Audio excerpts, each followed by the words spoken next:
Muito bom. Nós estamos aqui para fazer uma resposta à única aluna que respondeu, que quis responder a dúvida que eu coloquei na última aula. Eu recebi 3, 4 e-mails, eu achei inicialmente que todas essas pessoas haviam tentado dar alguma resposta, mas na verdade ela foi a única. Acho que vocês já estão vendo aí a minha tela. Creio que sim. Bom, então apenas para lembrar vocês, eu vou fazer aqui uma nova resposta para ela e para vocês. Comentar alguns comentários dela, né? Fazer uma discussão, digamos assim. Que esse foi o desafio. O que eu apresentei para vocês? Eu mostrei para vocês as internações no estado de São Paulo de 2016 a 2020 e apresentei uma curiosidade, que é a seguinte. O número de internações em 2020 diminuiu em relação aos outros anos. E diminuiu bastante, não é uma pequena diminuição. Como você pode ver nessa série histórica, ela começa em 2016 com um pouco mais, ou quase 2 milhões e 500 mil, e ela chega em 2019 com quase 2 milhões e 600 mil. Né? Então era também tranquilo de se entender que nós teríamos mais de 2 milhões e 600 internações, 2 milhões e 600 mil internações em São Paulo no ano de 2020. E nós tivemos uma queda maior do que 10%, podemos dizer aí na ordem entre 10% e 15%. Bom, por que diminuiu o número de internações se nós tivemos uma doença nova e nós esperávamos que o número de internações fosse maior? Era possível que, olha só, no meio da gravação, só um minutinho, que assim,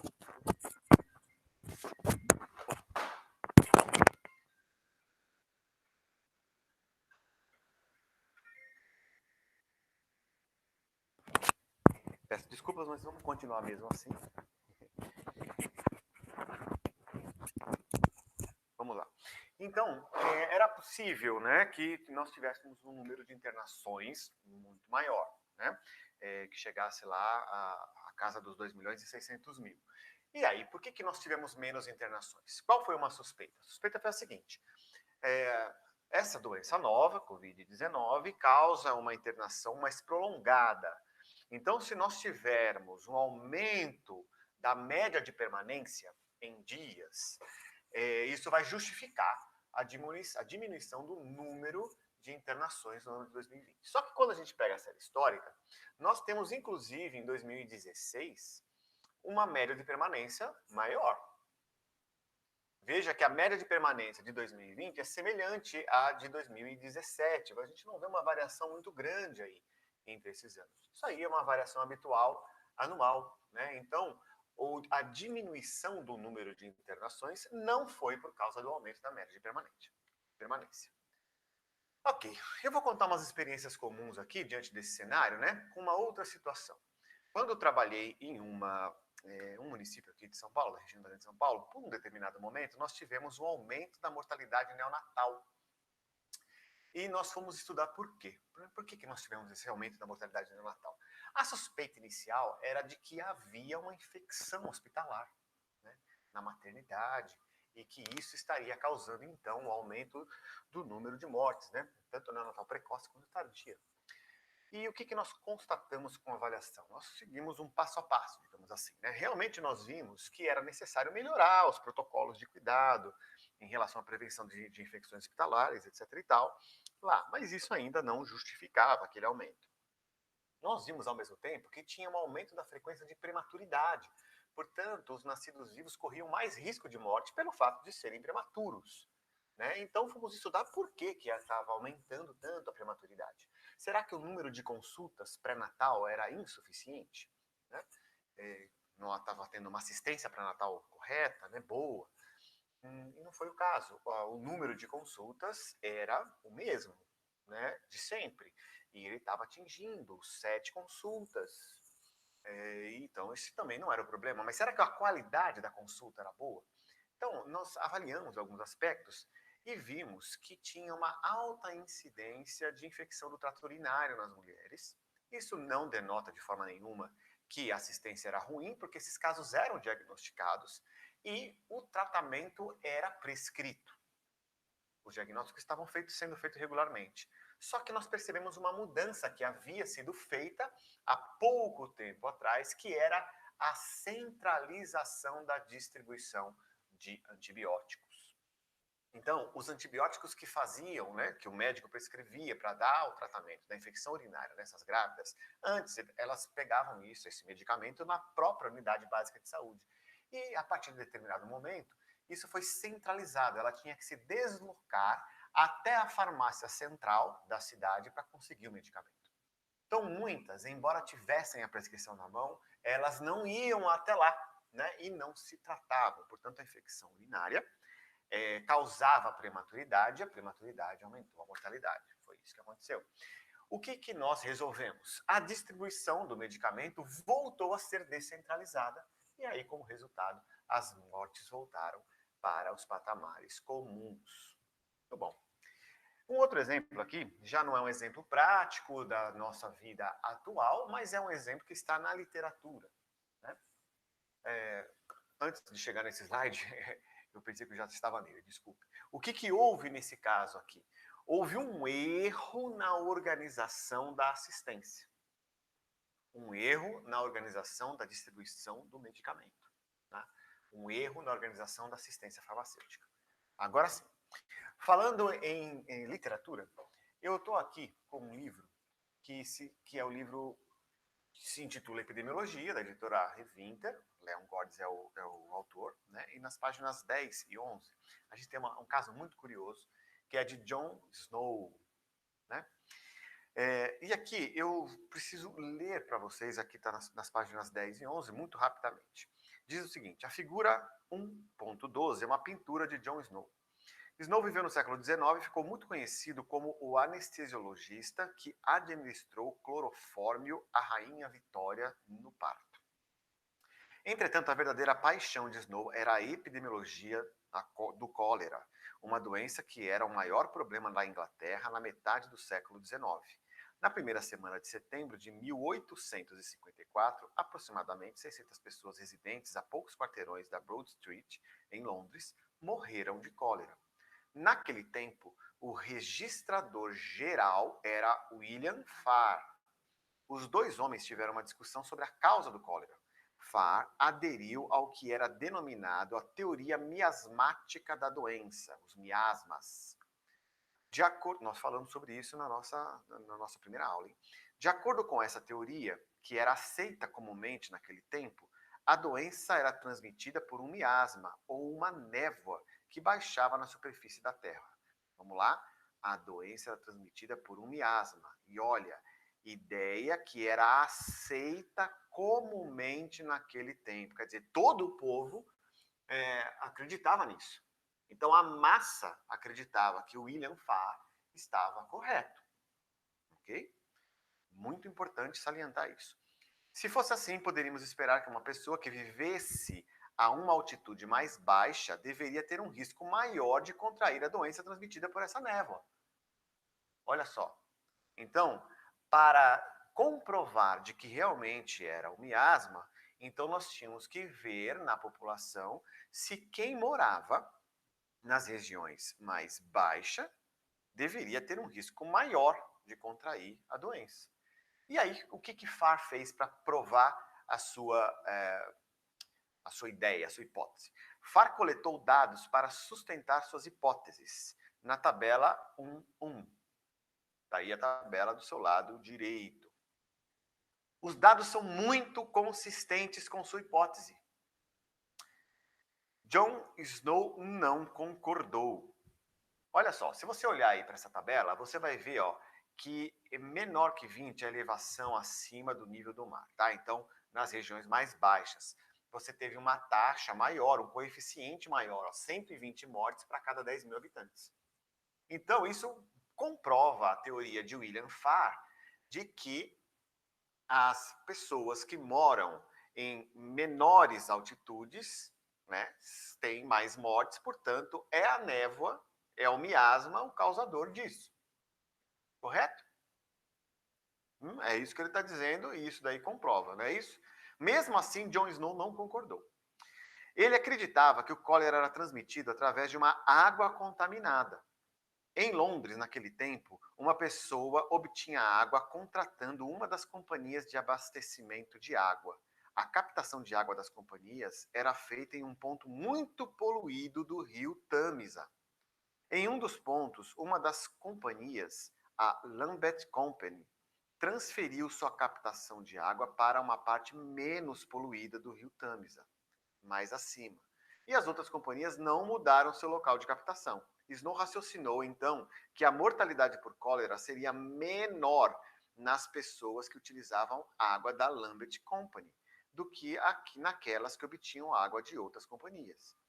Ele realizou o que chamamos hoje de epidemiologia do sapato de couro. Significa que ele foi a fundo, foi visitar todo mundo, foi ver com detalhes as situações, ver que ele conhecia o que estava acontecendo, sabia que a gente poderia associar aquela doença a outras causas. O que ele fez? Indo de casa em casa, contando todas as mortes por cólera em cada casa e determinando qual companhia fornecia água para cada caso. Olha o que ele viu.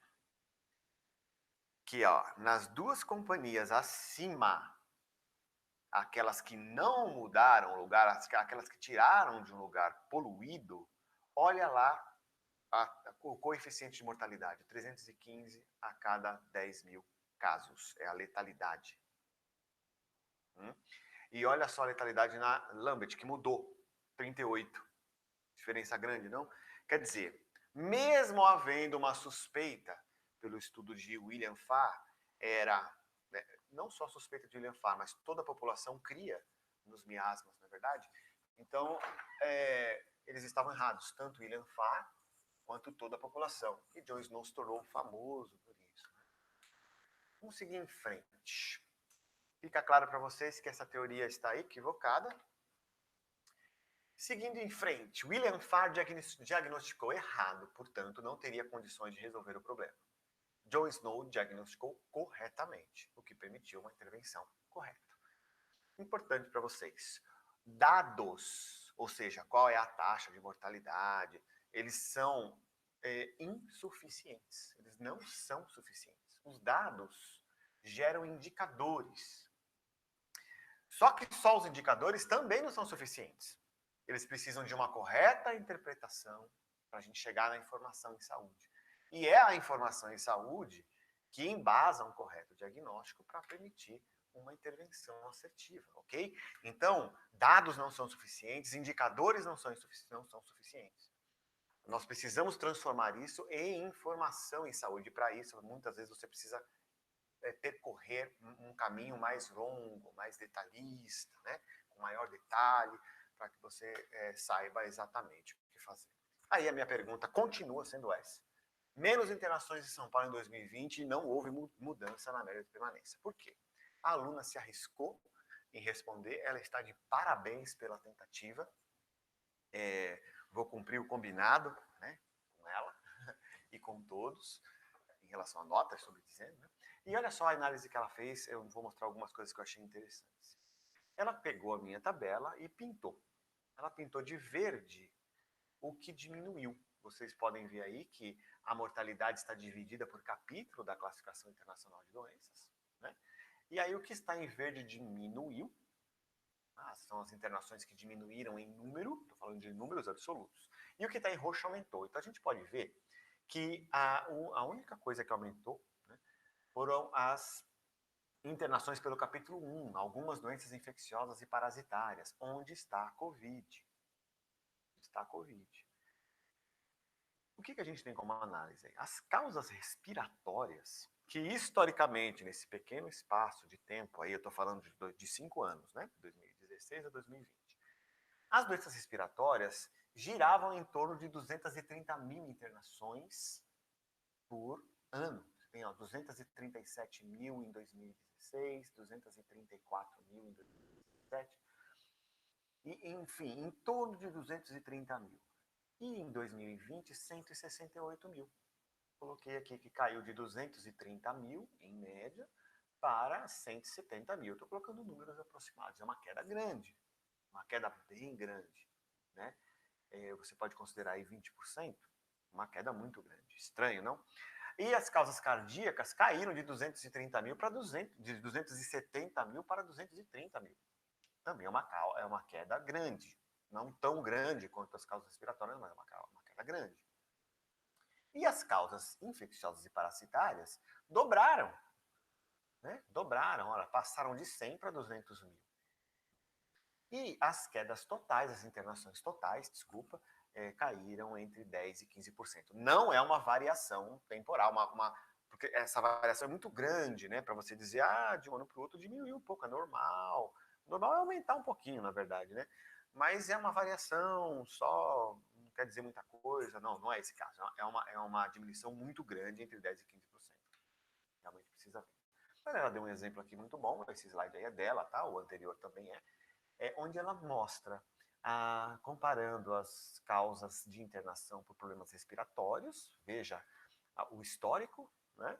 E veja que em 2020, 168 mil, e olha só como aumentaram as doenças infecciosas, onde está a Covid, tá? A Covid não está aqui no capítulo de doenças respiratórias, ela está lá em cima, em doenças infecciosas. Interessante. Muito bom. Aqui, veja só, nesse slide, ela também mostra a mesma coisa, só que ela está mostrando em percentuais.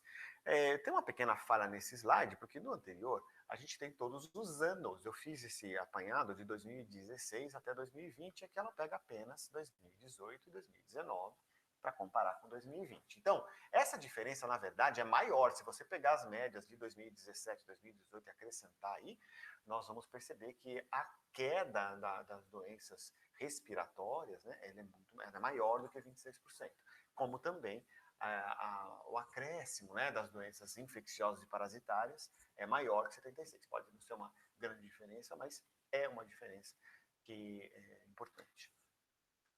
Bom, possíveis causas. Por que nós tivemos, então, menos internações? Não foi porque a média de permanência aumentou. Isso a gente já sabe. Não tem nada a ver com a média de permanência. Tem alguma coisa a ver com a organização? Tem. Vamos lá. O que aconteceu? Pode ter acontecido outras coisas, né? Mas ela mencionou isso na apresentação dela e eu também coloquei aqui algumas coisinhas a mais, né? Talvez esteja faltando uma coisa ou outra, mas temos aí as principais. Foram canceladas cirurgias eletivas. Então, nós temos menos internações por isso. Ok? Foram cancelados também procedimentos de controle de doenças crônicas e até internação, né, por agudização dessas doenças crônicas.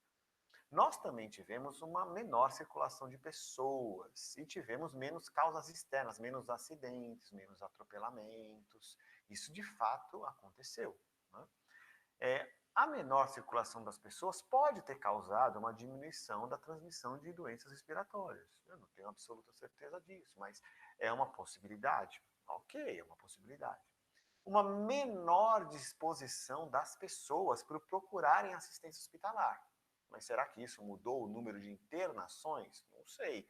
É possível? É possível. Mas será que alguém teria sido internado sem uma necessidade? Eu acho que pode ter diminuído a procura pelo pronto-socorro, pelo pronto atendimento, né? Pode ser, é uma possibilidade, mas será que isso impactou na diminuição das internações hospitalares? Não sei, ok, mas são coisas que ela colocou lá. Em relação aos hospitais de campanha, ela coloca uma informação de que eles estiveram lotados, etc e tal. Não, muitos hospitais de campanha abriram e fecharam. Nós temos essas informações do estado, aqui mesmo na região metropolitana, muitos fecharam, né? Eles abriram lá, vamos dizer assim, na primeira metade do ano passado e se mantiveram desativados, né, por um período. No final do ano eles retornaram, né? Mas não houve, em muitos casos, não tenho informação de todos, obviamente, mas nós tivemos aqui no estado de São Paulo, muitos hospitais de campanha que abriram, se mantiveram desativados por um bom período e foram ao final do ano reativados, alguns totalmente, alguns parcialmente, alguns de forma diferente, etc e tal. Esse aqui não é o foco direto, né, do nosso da nossa resposta, né, da nossa discussão, mas De qualquer maneira, houve um aumento da disponibilidade de leitos. Isso é mais um motivo para nós termos mais internações, né? Porque esses foram contados no CNES, né? No Cadastro Nacional de Estabelecimentos de Saúde, como leitos, né? Enfim, nós tivemos mais disponibilidade de leitos, isso, pelo contrário, faria com que nós esperássemos um aumento no número de internações. Mais do que 2 milhões e 600 mil. Poderiam chegar em 3 milhões. E, naturalmente, pelo menos assim, em princípio, pode ser o que nós esperávamos, né? Mas vamos em frente. Ela continua fazendo aqui uma comparação e agora entrando na média de permanência. Então, há um comentário da aluna dizendo que a média de permanência aumentou um pouco. Não, ela não aumentou. Ela aumentou de 2019 para 2020, ok? De 5,5 para 5,8. Mas nós já tivemos 5,8 em 2017, tivemos 6,1 em 2016. Né? Essa é uma variação comum de ano para ano, né? E aí ela fez uma análise muito legal, mas muito legal mesmo. Claro que essa análise está incompleta aqui, né? Ela comparou mês a mês. Então, quando ela está comparando o mês de 2000, o ano de 2019 com o ano de 2020, ela pegou janeiro de 2019 e comparou com janeiro de 2020. Abril de 2019 comparou com abril de 2020. Julho, outubro, dezembro. Então, ela pegou alguns meses, né? E comparou esse mesmo mês, como foi no ano de 2019, como foi no ano de 2020, e viu que a média de permanência em 2020 foi maior. Foi maior. Mas por que essa análise aqui não está coerente? Porque o ano de 2019 é só o ano anterior, com 5,5. Se ela comparasse com o ano de 2017, onde a média permanência do ano foi 5,8, tal qual 2020, isso pode não ter tido nenhuma grande diferença. Se ela comparasse isso com 2016, é possível ainda que 2016 tenha uma média de permanência maior. E se ela comparar com os 4 anos anteriores juntos, né, comparando o histórico de 4 anos anteriores com o ano 2020, pode ser também que não haja diferença nenhuma, ou até mesmo que o histórico ainda seja maior. Né? Esse aumento em abril é comum por causa do outono, né? Enfim, nós estamos sem diferenças aqui. Então, não houve o aumento da média de permanência de uma forma gigante, nem houve o aumento da média de permanência. Tá? Aqui, o ideal seria comparar. Essa comparação de 2019 e 2020 não é adequada, ela deveria ter incluído todos os anos anteriores. A média de permanência condiz com os casos de Covid. Não, não é possível fazer essa afirmação, né? Porque nós teríamos que ver a média de permanência caso a caso, ou pelo menos separando os capítulos da CID. Tá? Então, essa análise aqui, como ela está baseada naquele slide anterior, que fala apenas do ano 2019, então, essa análise, né, todos os próximos slides dela são baseados nesse. E aí, como ele é só do ano anterior, em alguns meses, perde o sentido, visto que a comparação deveria ter englobado todos os outros 4 anos, até 2019, 16, 17, 18 e 19. Bom, fatos. Não houve diferença na média de permanência. Esse é um fato. Nós não estamos discutindo aqui, fazendo um juízo, né, tirando algum tipo de conclusão. Não é isso que nós estamos fazendo. Só observando fatos. Não houve diferença na média de permanência. Ponto. Houve queda no número de internações. Ponto também. Né? Era para ter aumento e houve queda. Esses são fatos. A gente tem que estudar isso. Então vamos estudar uma possibilidade. E agora é só uma possibilidade, é só uma análise a partir dos dados que nós temos. Nós não temos informação em saúde, nós temos dados, alguns indicadores, e nós estamos começando uma análise. Isso demandaria, a partir de agora, uma investigação mais detalhada, sabe? Foi aquilo que nós acabamos de ler, né, no livro de epidemiologia sobre o Snow, né, aquilo que a gente chama de epidemiologia do sapato de couro, né? Indo local por local, visitando. Isso é rápido de fazer hoje em dia, né? Porque a gente não precisa ir, nós podemos pegar algumas informações com superintendentes hospitalares, com diretores regionais de saúde, né? A gente conseguiria facilmente fazer uma análise mais profunda a partir dessas internações em poucos dias, no máximo em poucas semanas. Né? Então vamos nos colocar no futuro. qual que é a possibilidade? Vamos supor que nós estamos aqui no ano que vem, nós vamos olhar para trás, nós já teremos os dados de mortalidade de 2020 consolidados, né? Eles demoram mais ou menos 2 anos, então nós teremos lá os dados de 2020 em 2022, então vamos supor que estamos em 2022, e o que eu suponho, agora eu estou fazendo uma suposição, estou colocando aí uma possibilidade. Eu acho que nós vamos olhar para trás e nós vamos ver que nós vamos identificar um aumento da taxa de mortalidade geral no ano de 2020. E qual que vai ser a suspeita inicial? Em 2020 nós tivemos a Covid-19. Foi por isso que a taxa de mortalidade geral aumentou. Bom, e o que nós vamos constatar na avaliação? Que realmente nós tivemos muitas mortes, nós tivemos mortes por Covid. Se isso vai mudar a ordem dos capítulos da CID, das principais causas de morte, já é outra coisa. Creio que as principais causas de morte se manterão as mesmas, pelo menos as 4, 5, 6 primeiras posições. Pode ser que o capítulo 1 de doenças infecciosas, que é lá embaixo, normalmente lá embaixo, que suba alguma posição, uma, duas, mas não creio que subirá muito. Isso não quer dizer que poucas pessoas morreram por Covid. Nós estamos colocando aqui um universo com todas as doenças, né? Então, isso ganha, sim, um grau de importância, mas não chega a inverter, né, a ordem habitual, né, histórica das causas de morte dos últimos anos. Bom, vamos também começar a identificar algumas coisas. Nós vamos olhar para alguns atestados de óbito e vamos pensar assim, olha, houve falha em diagnósticos na causalidade dos óbitos. Por que a gente pode pensar isso? Porque a gente tem que encarar com muita estranheza o fato das doenças respiratórias diminuírem tanto a frequência de internação, assim, aumentar pela dobrar, né?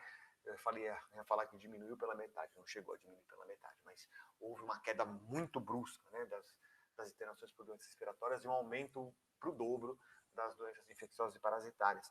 E esse comportamento de diminuição das internações por doenças respiratórias é um comportamento estranho.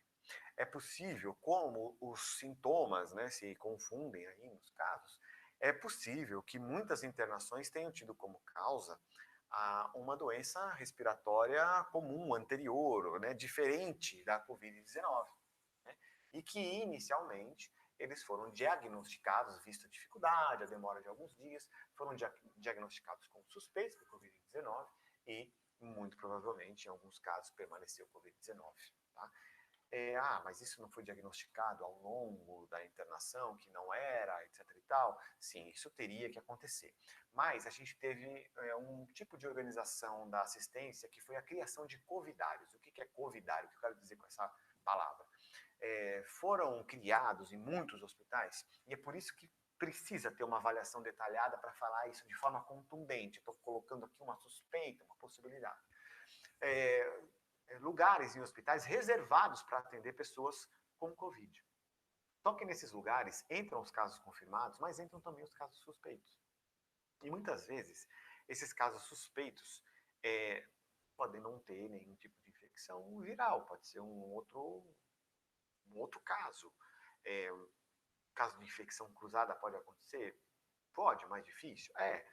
Mas, enfim, você acaba colocando no mesmo ambiente, um ambiente fechado, um ambiente hospitalar, pessoas com Covid juntamente com pessoas sem Covid, que eram apenas suspeitos, mas que ao estarem juntos nos covidários, junto com pessoas com Covid, podem ter adquirido. E aí, esses covidários aumentaram a frequência de Covid nos próprios hospitais, porque essa organização fez com que mais pessoas adquirissem no ambiente hospitalar do que esperado, visto que elas não chegaram lá por causa disso inicialmente. A queda das doenças respiratórias precisa ser estudada, porque foi uma queda mesmo, né? Por que isso aconteceria? Muito provavelmente, as mortes pelo conjunto das doenças crônicas não transmissíveis também vão aumentar. Nós vamos constatar que elas aumentaram. As doenças cardíacas, as neoplasias. Por quê? Porque essas pessoas ficaram sem assistência. Ou porque o próprio hospital, a rede hospitalar, diminuiu esses atendimentos para se concentrar em atender Covid. E é possível que nem tenha atendido tanta Covid, assim, a ponto de justificar o fechamento da assistência a esse conjunto de doenças. Né? Olha bem essa colocação, certo? E muitas vezes a falta de diagnósticos, né, lá na assistência secundária, a falta de assistência até na atenção primária, pode ter gerado complicações em casos que antes eram controláveis e deixaram de ser controlados. E aí aumentamos as mortes, né? Falando no futuro é possível que tenha aumentado as mortes por causa disso. Então, nós vamos passar a encarar a organização do sistema, fechando para outras doenças e focando para atender apenas Covid, ou dando uma prioridade bem maior, né, para Covid, nós vamos começar a encarar isso como uma precarização da assistência a outras doenças, para preparação para enfrentamento da Covid-19. E aí, o que nós vamos concluir daqui a 2 anos? Que a retomada de todo e qualquer procedimento, serviço, sistema ou política de saúde tem que ocorrer o mais rápido possível, isso se não ocorrer, né, daqui a 2 anos. E depois de fazer isso, é possível, então, que a taxa de mortalidade geral volte aos níveis comuns. O que eu quero dizer com tudo isso? Que a suspeita é de que existe uma grande possibilidade de que essa organização hospitalar que fecha a assistência às doenças crônicas não transmissíveis e outras, mesmo infecciosas, mesmo transmissíveis, que não são Covid, é o ato que vai aumentar a taxa de mortalidade no futuro, ou que nós já estamos vivenciando nesse momento. Naquele meu exemplo anterior, era uma falha na organização da assistência farmacêutica, e nesse caso é possível que seja uma falha, um erro na organização da assistência hospitalar. Então, em princípio, é possível que o Estado de São Paulo retome imediatamente todos os procedimentos, serviços, sistemas e políticas de saúde. Não é possível, ok, eu coloquei que é possível. Eu só estou dizendo que não é isso que eu queria falar, né? Em princípio, é necessário. É necessário. É isso que eu quero dizer a partir dessa análise, que o Estado de São Paulo retome imediatamente todos os procedimentos, serviços, sistemas e políticas de saúde e inicie um trabalho de avaliação detalhado, né? Um trabalho detalhado a partir dos dados já existentes. Lembrando que os dados não são suficientes, que eles precisam gerar indicadores, só os indicadores não são suficientes, eles precisam ser bem interpretados para que a gente tenha informação em saúde, diagnóstico situacional e então uma intervenção assistiva. Vocês todos que são alunos dessa pós-graduação, né, eu quero deixar o maior dos meus recados, né? Porque o maior dos meus recados na aula? Porque nós estamos aqui trabalhando com hipóteses, né? Com hipóteses, nós vamos saber disso no futuro, e é possível que nós estejamos na mesma situação de William Farr e John Snow. Né? Alguns atualmente concordam com John Snow, alguns poucos. Estou transferindo a situação para a atual, né? Considerando o Covid como se fosse a situação da cólera. E alguns estão com William Farr, alguns não, a imensa maioria. É possível que nós estejamos nessa situação. Considerem que isso é possível. Claro que eu não estou dizendo que isso é uma verdade absoluta, hipótese alguma. Eu só estou levantando essa hipótese dizendo que é possível. Portanto, como a epidemiologia é uma ciência muito complexa, que exige muita experiência, estudo, dedicação, especialização no campo prático, no campo acadêmico, no campo de pesquisa, tá? As realidades locais também precisam ser consideradas, porque algo pode ser verdade no município de Atibaia e você ter uma verdade diferente no município de Osasco, por exemplo, né? Porque você precisa considerar o espírito da cidade, né? Aquilo que acontece lá, né? Muito provavelmente dar autonomia aos municípios para a tomada de decisão seja, nesse momento, a ideia mais assertiva, né? Para se tomar, né? Ser fortalecida, é o que eu estou colocando aí. Ok? Não caiu nas notícias, então, Fiquem espertos com isso. Muito obrigado para a aluna que se dedicou, né, em fazer essa análise. Eu acho que ela foi bem detalhista e eu espero que a minha apresentação tenha contribuído para ela num próximo estudo no futuro e para vocês todos também. Muito obrigado!